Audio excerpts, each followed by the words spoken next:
Scripture reading today will be from Psalm 119, verses 169 through 176. Let my cry come before you, Lord.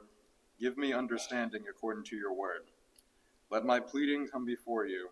Save me according to your word. Let my lips pour out praise, for you teach me your statutes. Let my tongue sing about your word, for all of your commandments are righteousness. Let your hand be ready to help me, for I have chosen your precepts. I long for your salvation, Lord, and your law is my delight. Let my soul live that it may praise you, and let your ordinances help me. I have wandered about like a lost sheep. Search for your servant, for I do not forget your commandments. Good morning, church. Good morning.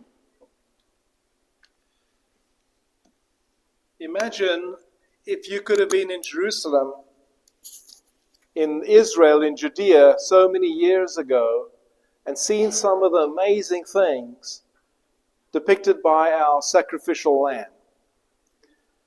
One day, Jesus was walking through Jericho, and a crowd was following him, and they were pressing in against him, and there was a man who knew that he had to see Jesus. He knew that his life wasn't like it should be. He knew that his own people had cut him off and that he wasn't even allowed in the temple area. So spiritually he knew he was not a very tall man. He was very insufficient when it came to his spiritual nature. He'd probably been a greedy man. He'd probably defrauded a lot of people along the way. And he was one of those people who had that very dreaded occupation, a tax collector. Knowing that he had a problem, he made a plan. And the plan was to look where Jesus was walking to and to run ahead and to climb up into a sycamore tree because he wanted to see Jesus that day. Yet he had so much that separated him from Jesus. We come here today and we are wondering, how do we get closer to Jesus? If we're honest with ourselves, we'll realize that we have sinned. And we probably continue to battle with sin. And so we come here today crying out for the Savior. And we want to be close to Him. But we want to not only cry out to Him and be close to Him, we want to be closer to Him. We want to tell Him we're committed to live the very best day. Like today, I'm going to live a completely sinless day. And yet, if we want to be closest to Him, we'll end the day by saying, we didn't make it. Lord, I'm a lost sheep. I'm in need of my shepherd. And then Jesus might say, you know what? I've put my mark on you. And maybe you haven't let Him put His mark in after coming to Him after a second birth. But even the first time, when you come into this world, you are created in His image. And we all belong to Him. And He's waiting for us all to go away, to come back from having gone away. We've gone through Psalm 119. And we've had this incredible psalm written possibly by David. 176 verses. Each 8 verses being one of the 22 Hebrew alphabet letters. We come to the last one, Tau. And the last one today, if you look at the sheep's head, you'll see what the Hebrew letter Tau looks like. But if you go to the tail, you'll see what it started off looking like. And with time, it slowly changed. Can you see what the mark is that was put on the sheep? The shepherds would take that and they would brand those sheep. And it wasn't just to say that you are mine. It was also to say, if anything happened to you, I'm going to go looking for you. I'm going to come find you. Because I'm seeking you. And we're going to find something shocking happen as we get to the last verse. We'll start with verse 169, but by the time we get to 100 verse 76, you're going to see something that's going to shock you. That this holy man, having written all these beautiful things, the most beautiful love letter ever, that he could end this way. What's going on? If he's like this, what about us? And so that's where we come to this incredible psalm. And as you can see from the outline, and if you've got the outline, it's on page 2. It's how do we get from closer to closest. And you'll see, first of all, it's going to start with a cry, then go to commitment, and then finally, if you really want to get closest to God, it's in confession. You will never be closest to God than when you're telling Him, God, I am not what I need to be. I need your help. And that's exactly why the sacrificial lamb came into this world, because He knew we would never make it, even on our best day. And so if you have your Bibles opened with me to verse 169, and let's look at that cry as we learn how to get close to God. How do we learn to get close to God? If you could imagine Zacchaeus, what was keeping him away from God was distance. And so as you learn to get close to God, you want to ask yourself, how do I close that distance from where I am today as a very proud, arrogant person with my head held high? You know, I'm doing it, Lord. You know, look at me. I'm not like that sinner down there. You know, how do we move from that person to close the distance? From a person who says, I see Jesus of Nazareth coming into our hometown. I'm within as far as information is concerned, but I'm not within as far as spirituality is concerned. I want to get to where He is. And as we go through these verses, I want you to think about another very arrogant man who thought that he knew everything, who thought that he was perfect. But he knew, everybody who looks at him knew, something wrong with Naaman. He has leprosy. And we'll look at how he closes the distance, how he cries out to the Lord, and even in a state of a very arrogant person, how Elisha can say, this is how you can get to be with God. But let's first of all ask ourselves, to get close to God, the cry, what 3 elements can you see in verses 169 to 170 that's going to accomplish the cry? The first thing is, hear the very urgent appeal as you start listening at verse 169. Then understand that you're going to have understanding to know where you are, how you got there, and how to get back. And finally, you'll see the deliverance demand where you can actually come to God and you can say, I really need your help. So listen to the cry. And as the cry comes out, you can see this is an approach with absolute urgency. As Zacchaeus ran to the sycamore tree, climbed up onto it. And so it says, let my cry, let my urgent appeal come to you, O Lord. Can you do that? Can you cry out to God like that? I wrote a front page article this week, and it was about when I was 3 years old and I was lost. I was several miles away from my home, and I had to find my way home on my own. And I remember what it felt like to be lost. I've been lost many times in my life, especially as a very young child. It's a very scary thing. Do you remember that time? I can remember being lost in a crowd in the Indian Ocean with a lot of people behind me and a terribly violent ocean in front of me, and crying out for my parents. And they didn't hear me because there's too much noise. But I know what that feeling feels like. And I want you to feel that feeling now, because that's where your journey getting close to God starts. How do we cry out? Doreen told me that when she went through drama school many years ago, the first thing that they teach them to do is to scream. Scream, right? Like you'd think you'd know how to scream, right? But apparently they have to teach you how to scream so that it comes across as authentic. And that's what I want you to figure out. How do I cry out to God? How do I cry? Let my cry come before you, O God. So yeah, you find the urgency. Yeah, you find the cry has to cut through the noise around you. Yeah, you find that you have to abandon all dignity. How do you think Zacchaeus was dressed? Just think about this for a second. He's a very wealthy man.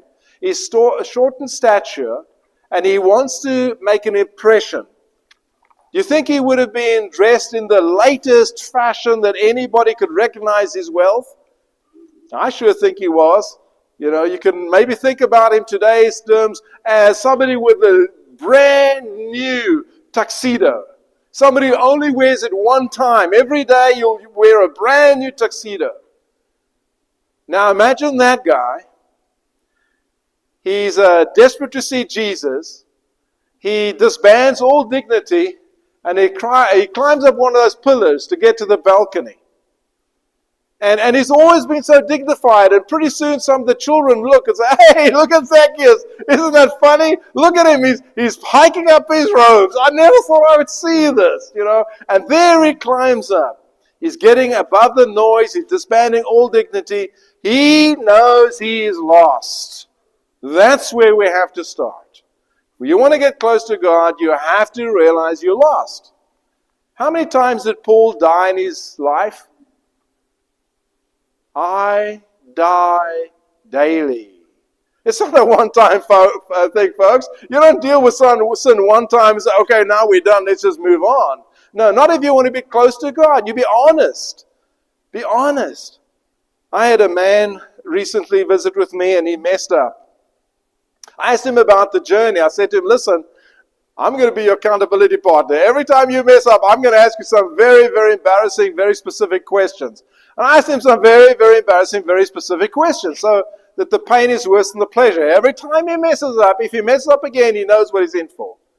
And it started small, and it got worse to where it was pretty bad.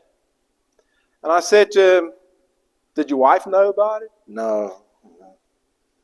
I said, well, if you're not going to tell her, you're going to tell me. And eventually you're going to be able to tell her everything going on. They said, okay.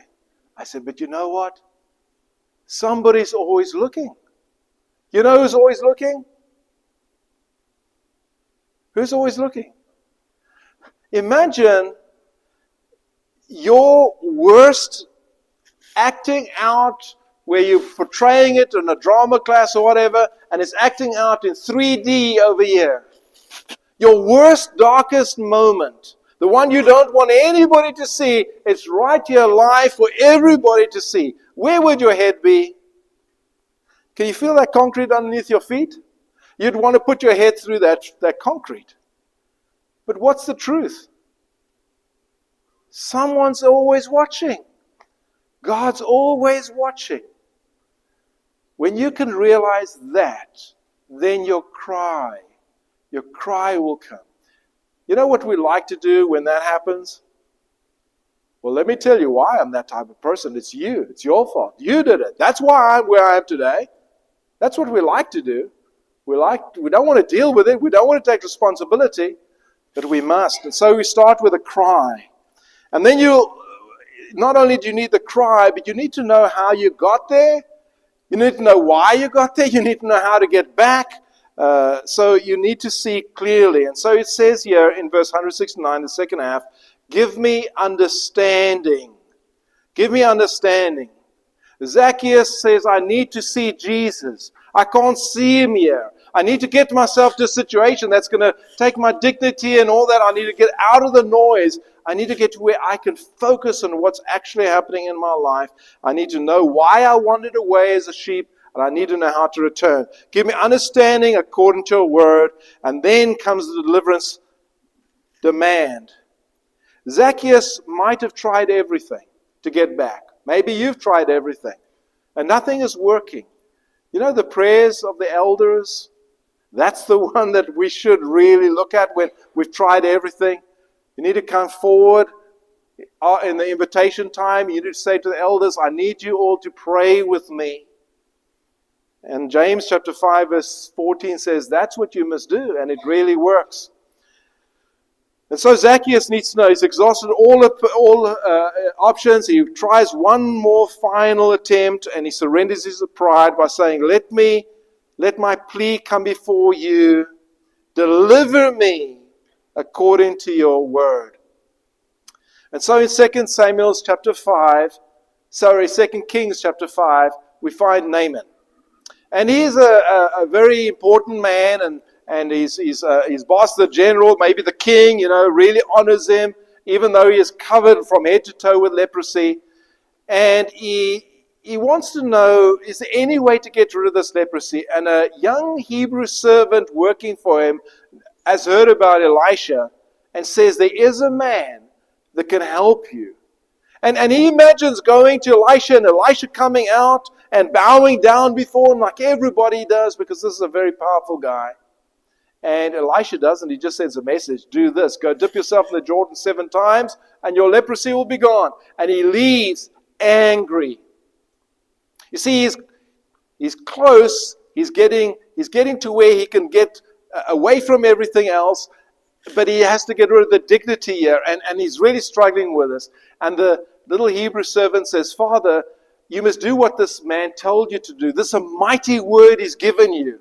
And so, I'll just read a little bit so you can catch up with me on this. This is chapter 5, verse 1. 2 Kings 5, verse 1. Naaman, the commander of the army of the kings of Syria, was a great man with his master, and in high favor, because by him the Lord, okay, you get that? The Lord had given him victory to Syria. He was a mighty man of valor, but he was a leper. And then we drop down to verse 11, 2 Kings 5:11. But Naaman was angry and went away saying, Behold, I thought that he would surely come out to me and stand and call upon the name of the Lord his God and wave his hand over the place and cure the leper. Are not Abama and Pharpar, the rivers of Damascus, better than all the waters of Israel? You want me to go dip in that dirty, stinky Jordan? How many of you would allow yourselves to be dipped into the dirty, stinky Ohio River? Right? Anybody that? Why do we need to do that? We got a much cleaner baptistry over here. Why go dip down there 7 times? It's a great insult that this guy's giving him. I think you all have heard a lot of the rumors of the Ohio River, because none of you seem to be very keen on that. Could I not wash in them and be clean? And then here comes the last words, verse 13, backed by this little Hebrew girl.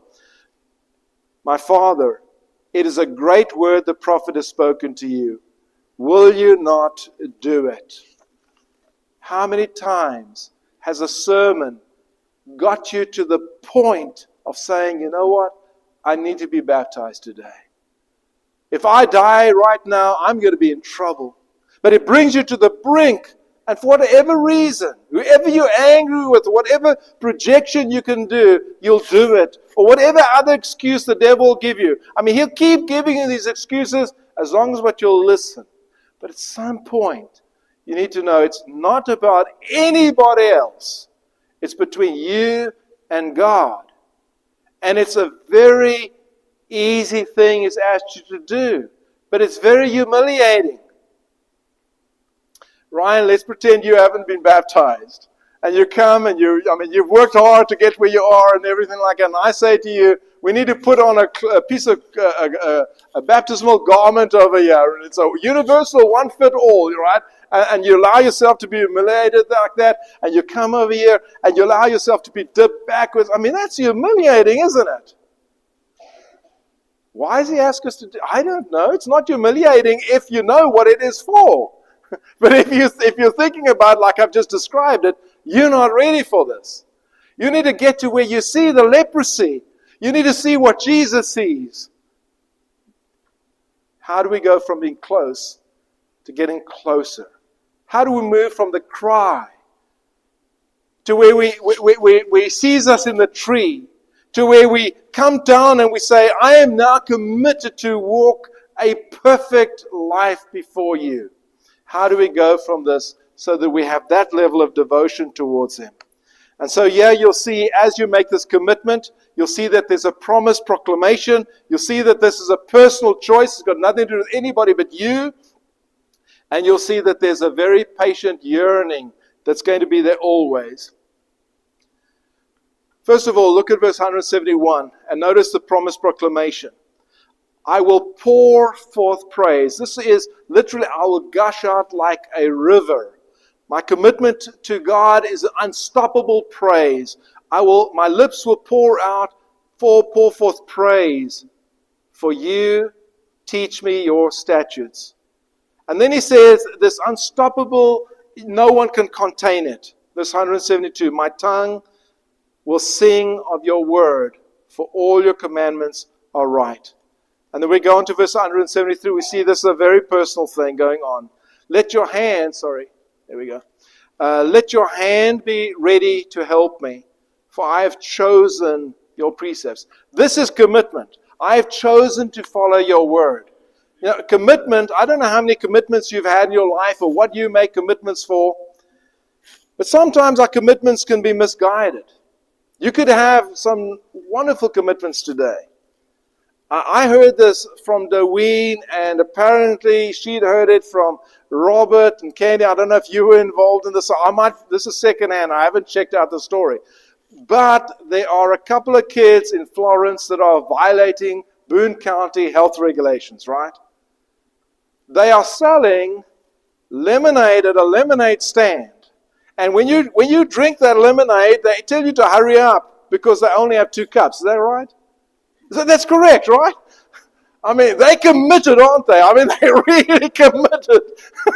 Can you imagine that? You're just drinking. Oh dear. I wonder who had this before me. We've had people committed like that, Dale. We call them one-cuppers, right? And they weren't liberal like these that had 2 cups. They had 1 cup. So you can be committed and really think you're committing the right thing. But this has got nothing to do with that. This is your relationship with God. This is you saying, I want to show God just how committed. Let's look at Ruth and Naomi. Here's this lady. She's living in this foreign country. Ruth is living in her home country.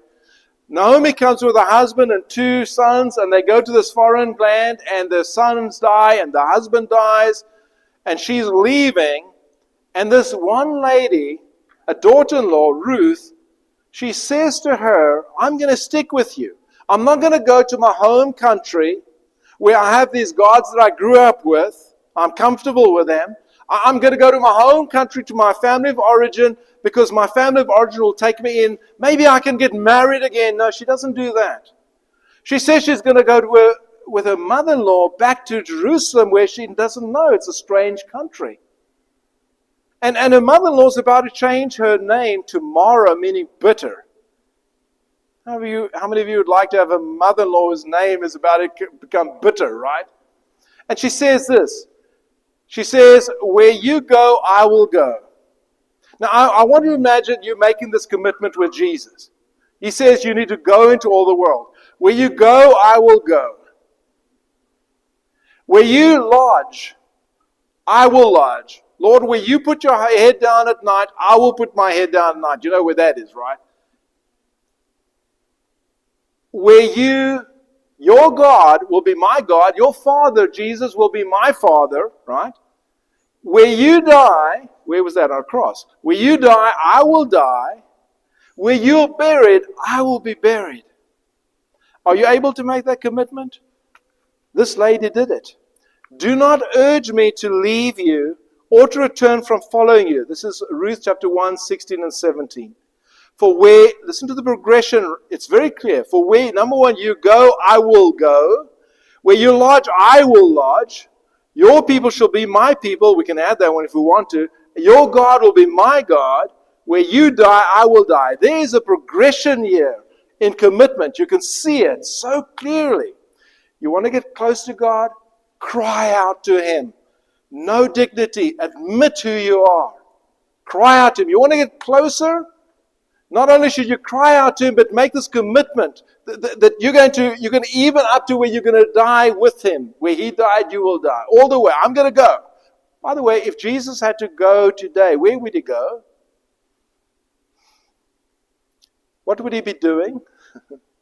You want to walk in His footsteps? We're going to be starting James next week. That's going to pretty much step on all of our toes because we're going to see we've got to do something about this. Where He goes, I'll go. Can you do that? But yeah, she does. And finally, we go to getting the closest to Him. Just one more thing with Ruth. Sometimes the greatest commitments you make come from the darkest moments in your life. And that's what positions you And now you're ready. As we look at this confession, and it's shocking, I want you to also remember David's confession before the Lord after he sinned. I want to see if you can get that heart. Verse 135, again, just to paint the picture again for you, he's done everything perfectly, all through these verses, and he comes here to this last verse, and he shocks us. We thought he had his life all together. And so we'll see here that he's seeking the Lord with purpose. We'll see there's a very honest admission, and then we'll see the shepherd's response, which will also blow your mind away. First of all, the life-seeking purpose. Sorry, let me get back. Click too far forward. There we are. Verse 175. Let my soul live and praise you, and let your rules help me. When he says, let my soul live, he's telling you my soul is dying inside of me. I asked somebody recently, I said, is your soul alive? And he says, partially. He said, partially alive. Maybe you're sitting right now listening to this, you say, I don't feel good. 0 out of 10. 0, I don't do well at all spiritually. 10, I'm doing great spiritually. Where would you give yourself? An 8? A 6? 7? Where would you be? My soul lives. Let my soul live and praise you. Something is going wrong. I need revival. I'm spiritually dying here. I need your life-giving intervention.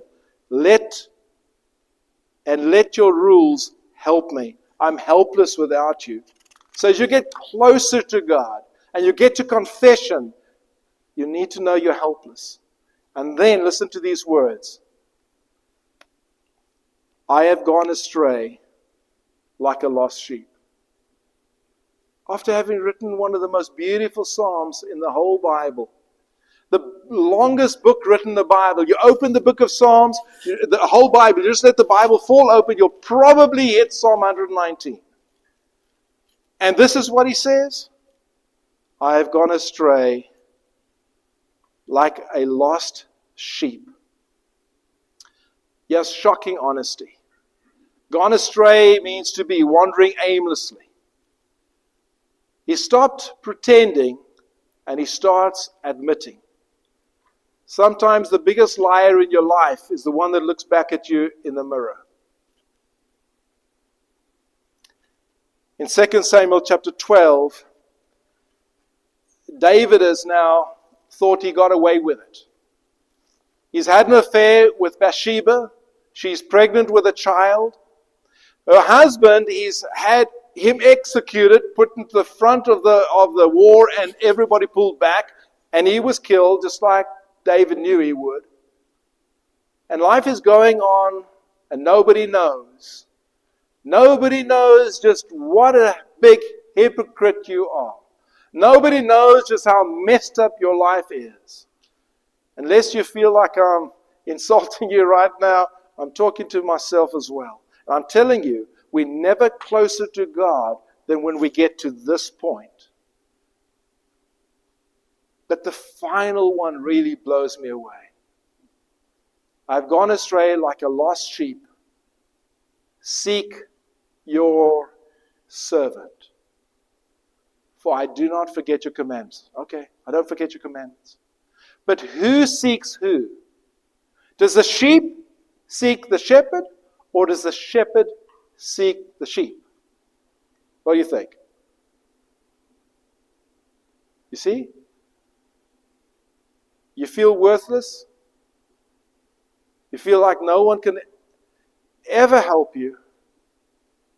You can now be closer to God than what you ever have been. And I'll give you a quick illustration and you all will agree with me. When somebody comes out of the baptistry, how clean are they? Okay, you get it. But it's not just when you come out of the baptistry. It's every single day of your life. You come out of the baptistry, you're not the superhuman person anymore. The Holy Spirit allows you to walk in a new life. Jesus walks in you, but you're a living sacrifice, so the old person keeps wanting to get back in and ruin everything.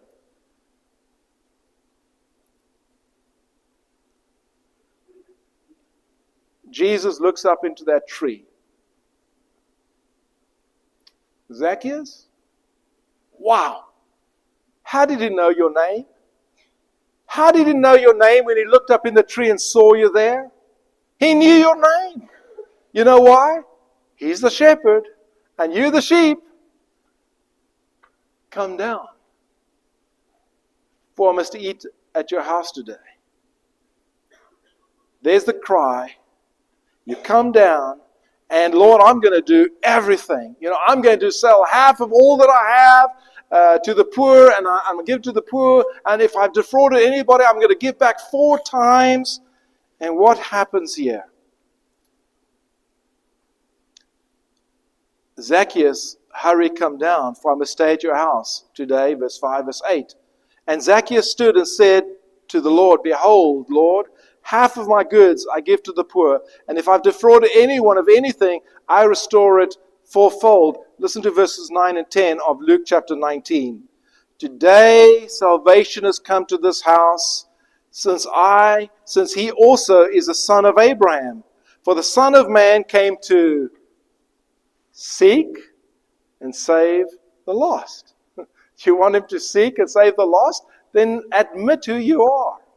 Don't say, well, now I'm a religious person and I'm better than everybody else, and get this religious, if I keep these 10 religious rules, I'll be fine. Throw out the rule book. Come before God like you should. David prays this prayer in Psalm 51, verses 1 to 2. Turn it into a daily prayer. Have mercy on me, O God, according to your steadfast love. According to your abundant mercy, blot out my transgressions. Wash me thoroughly from my iniquity. Cleanse me from my sin. You know what the invitation is for? We'll always stand up during the invitation song. You know why? It's so that people can easily come out of the pews, right? And come to these front pews so that the elders can pray with them. Imagine that they're not pews. Imagine that you're Zacchaeus and you're up in a tree. And he says to you, sheep, I've marked you with my cross.